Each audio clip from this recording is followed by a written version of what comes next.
ఎన్నికల్లో కారు గుర్తుపై గెలిచి ఆ తర్వాత కాంగ్రెస్ చేయి అందుకున్న ఎమ్మెల్యేల పరిస్థితి అగమ్యగోచరంగా మారిందా అంటే అవును అనే సమాధానమే వినిపిస్తోంది.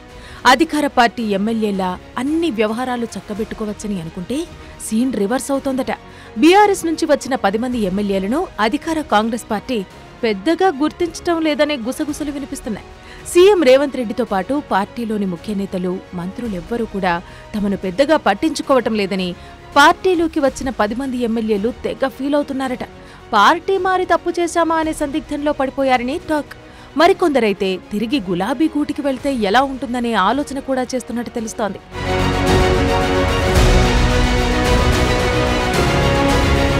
గూడెం మహిపాల్ రెడ్డి, కృష్ణమోహన్ రెడ్డి, దానం నాగేందర్ లాంటి వలస ఎమ్మెల్యేలు మళ్లీ బీఆర్ఎస్లోకి వెళ్లేందుకు ప్రయత్నాలు చేశారన్న టాక్ వినిపిస్తోంది. అయితే పార్టీ మారిన 10 మంది ఎమ్మెల్యేలను ఎట్టి పరిస్థితుల్లోనూ తిరిగి తీసుకునేదే లేదని కేసీఆర్ స్ట్రాంగ్గా నిర్ణయం తీసుకున్నారట. దీంతో ఏం చెయ్యాలో పాలుపోక ఆ 10 మంది ఎమ్మెల్యేలు కాంగ్రెస్లోనే ఉంటూ కాలం వెళ్లదీస్తున్నారని తెలుస్తోంది. రాజకీయ భవిష్యత్ ఏమిటో అంటూ దిగాలుగా ఉన్నారట.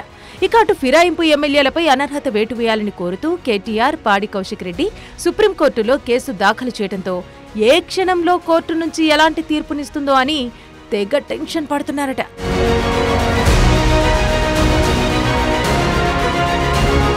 తమపై వేటు పడటం ఖాయమని కొందరు ఫిక్స్ కూడా అయినట్టు తెలంగాణ రాజకీయాల్లో గుసగుసలు వినిపిస్తున్నాయి.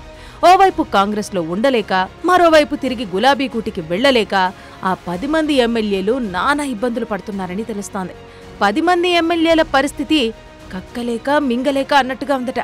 వెళ్లే దారులన్నీ మూసుకుపోవడంతో ఎలా ముందుకు వెళ్లాలో, ఏం చెయ్యాలో తెలియక తికమక పడుతున్నారట.